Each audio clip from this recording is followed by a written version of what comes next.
That's not fair, Jimmy cried, slamming his large gray Nintendo DS shut.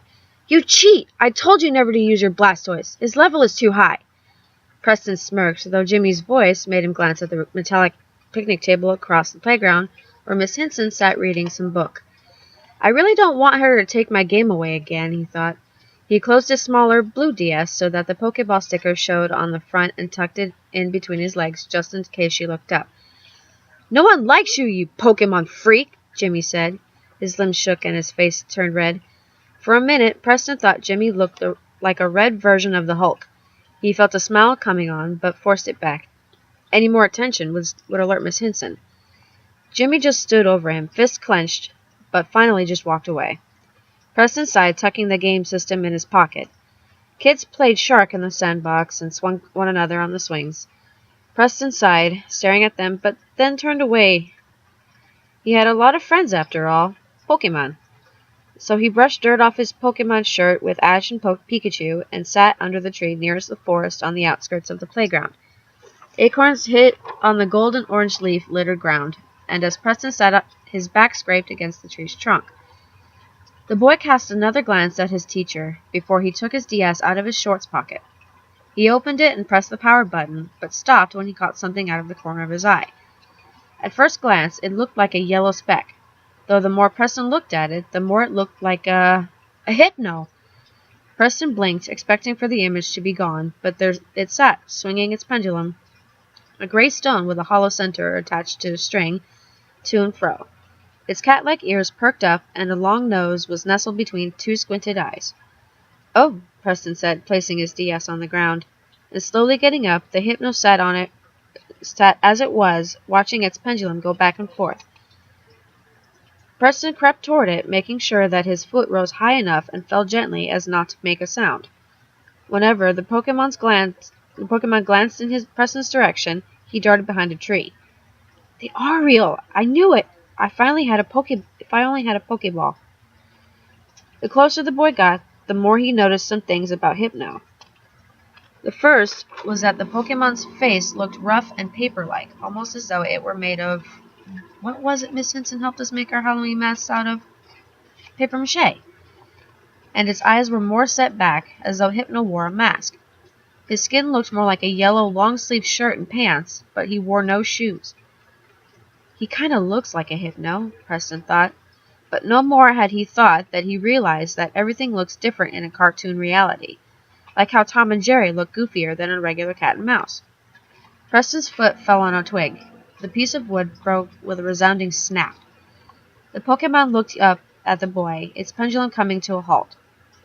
Preston froze. A breeze seemed to carry the sounds of the other children off, so it seemed that only the boy and the Pokemon remained. He expected the Hypno to run, but all it did was tilt its head to the side. Come, little child, come with me. Safe and happy you will be, the Pokemon sang, though its squeaky voice was hardly higher than a whisper. Preston's eyes widened. You can talk? The boy said. You don't even move your mouth.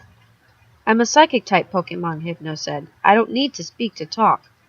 With that, he raised a hand and poked his head. Oh, Preston said. Away from home, now let us run, Hypno sang once more, extending a hand. With Hypno, you'll have so much fun. Preston smiled, taking a step forward. Finally, he had a real-life Pokemon. He could live with Hypno and help train him. Maybe I can catch more Pokemon with Hypno's help. Preston! Hypno's eyes narrowed within its deep eye holes. Miss Hinson had her hands around her mouth, calling for the boy. Preston raised a hand and turned to follow the other kids back into the primary school. When he glanced back, Hypno was gone. Preston grabbed his DS and rushed back to class with his classmates, though his thoughts remained on the playground. When the class moved on with the day, taking turns doing activities like drawing or playing math games, Preston snuck over to the window and stared off into the woods. There was nothing but the swaying trees. Dumb Miss Hinson, the boy thought. She scared Hypno away. The thought made his eyes water, but he forced it back. He wouldn't cry. Preston blinked a few times, though when he opened his eyes again and focused them, just at the edge of the trees, he noticed Hypno standing with a slight stoop, swinging his pendulum back and forth.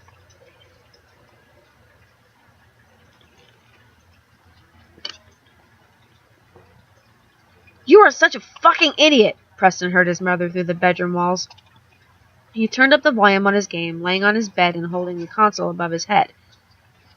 Why? Because I want to leave this place? His dad said. Preston placed his DS aside and glanced over at the clock on his bedside table. The clock in the grip of a plastic Pikachu said 10:34 in glow-in-the-dark numbers. Music blared from the game, though he still heard his parents as though they were in the same room. So, you want to take him away? The one place he's grown up in? You want to take him away from that? He's only 8 years old, for fuck's sake! Preston rolled off his Pokemon bedspread, allowing his eyes to adjust after playing his video game for close to 3 hours straight. Pokemon posters covered the walls. The only thing that separated them were slivers of light blue wall. He thought of putting in a movie. Maybe that could be louder than the fighting. But then again, he was supposed to be sleeping. Maybe he could draw, but he would need light. So he just sighed, hopped back into bed, and tucked himself in. Preston held the DS back over his head, the light of the game allowing him to see the cuff of his Pokemon pajamas. Tomorrow will be better, he thought. It's Halloween and the field trip to the caves. A smile crawled across his lips. Then he noticed that his game was the only noise he heard, and his tense little body relaxed. As though on cue, he felt his eyelids get heavy. Preston moved his hand to turn off the DS, but stopped. He put his game on pause and then opened his Pokédex, the compendium of all the monsters he had caught in the game. He scrolled down the long list until the cursor highlighted Pokemon number 96. A Hypno appeared on the screen, with its yellow skin, squinty eyes, and pendulum. Preston read the description. It carries a pendulum-like device. There once was an incident in which it took away a child it hypnotized. I wish you would take me away, Preston said. He turned off his game, placed it on his bedside table, and closed his eyes. All right, everyone, Miss Hinson said. Be careful. These caves can be very dangerous, so stay behind me and watch where you walk. Preston took to the end of the line of children, looking around at the towering pines around him. The gold light of autumn shined through the leaves, and the smell of grass and dirt filled him. They walked around a large hole in the ground, which they found as they passed was a cave. The day shined in from an opening at the bottom, and children craned their necks to see the gray stone a yard away. The ground sloped downhill, and as they reached the bottom, the cave mouth stood ready to welcome them. Miss Hinson entered with the others. Following her, all of them craned their necks up to see the huge hole that they had just passed. Preston smiled. He had expected the caves to be more like they are in his game, round, geometric, and precise. Miss Hinson muttered something about noticing how they could see erosion wear the rock down. Preston didn't listen, though, just gazed up and around. His gaze fell to the cave opening. He thought he saw a flash of yellow in the woods. Around midday, the class took out their lunches. Preston found a particularly leafy piece of ground and plopped down. He laid out the tin Pokemon lunchbox he had retrieved from the bus and opened it.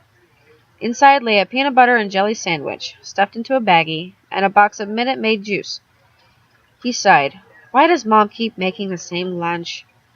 Nevertheless, Preston grunted and picked up his plastic-wrapped sandwich. Psst! Preston glanced around, looking for the one who psst him. But everyone else paid him no mind. It couldn't have come from behind, he thought. There was nothing but woods behind him. Again, Preston sighed. Probably just for someone else. He felt a knot tighten in his chest. Preston looked up, envying all the children who talked or played together. It was times like these that he wished he had his Pokemon game. Psst!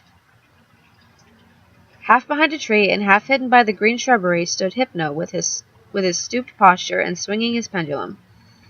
Preston smiled, and after making sure no one was watching him, edged toward the shrubbery. Hello, little child, Hypno said, cocking his head to the left like a bird. Hi, Hypno, Preston said, trying to keep his voice down. Why did you run away yesterday? I don't like adults seeing me, Hypno said. Why? They don't like Pokemon. Oh, Preston said, nodding his head. No wonder Miss Hinson was always trying to take away his Pokemon game. What is your name, little child? I'm Preston Michaels. "Well, Preston," he said, "I have something to show you." Hypno gestured behind him with his free hand, and then he turned and walked into the forest. Preston glanced back. As usual, everyone's attention was everywhere but him. He turned and followed his Pokemon into the foliage. The shrubbery clung to Preston's jeans, making him stop every so often to wrench his legs from the thicket. Hypno walked ahead, his right arm always held out swinging his pendulum. The smell of wet root made Preston's nose wrinkle every time he broke a large weed. Sweat formed on the bridge of his nose, and he kept having to wipe it away and push up his glasses. It only took 5 minutes of walking before the two entered a tiny clearing. Hypno stopped in front of a hole in the ground, one like Preston had seen earlier that day, but smaller, perhaps only a meter in length and width. The boy glanced over his shoulder. He could just see the class and Miss Henson past the trees and foliage. Preston's shoulders slumped a little. "No one's even missing me," the boy forced back a hiccup that seemed to be trying to force its way up and then turned to see Hypno still staring down. Preston glanced down into the hole. It looked deep and dark. The smell of wet earth and something else drifted up from it. Preston wrinkled his nose. "What is that place?" the boy asked. "It's my home," Hypno said. For the first time, Preston noticed that the Pokemon's voice seemed muffled. "Why do you live in a place like that, Hypno?" "I have no owner," Hypno said. "I have nowhere else to go." "Me neither," Preston said, though his voice sounded small. There it was again, that lump in his chest. He wanted to be one of the kids whose parents never fought and paid attention to them. Tears slid down his cheeks. "No one loves me." "Hypno loves you," Hypno said, bending over to look Preston in the face. The boy could see every ridge in the Pokemon's mask-like face. Preston's lip quivered and he wrapped his arms around Hypno. "I'm so lonely," Preston said, hugging the Pokemon tighter. "Hypno, shh," hit the boy, patting Preston's head with his free hand. "Oh, little child, please don't cry. Hypno wouldn't hurt a fly," Hypno sang, his squeaky voice soothing the boy. "Be free to frolic, be free to play. Come with me to my cave to stay." Preston pulled away, glancing back into the cave. The sight of it made his stomach churn. "But it's so dark," he said, his voice still trembling. "And it smells weird." "It's all right, Preston," Hypno said, caressing the boy's head. "I use my psychic powers so that it will keep bad people away.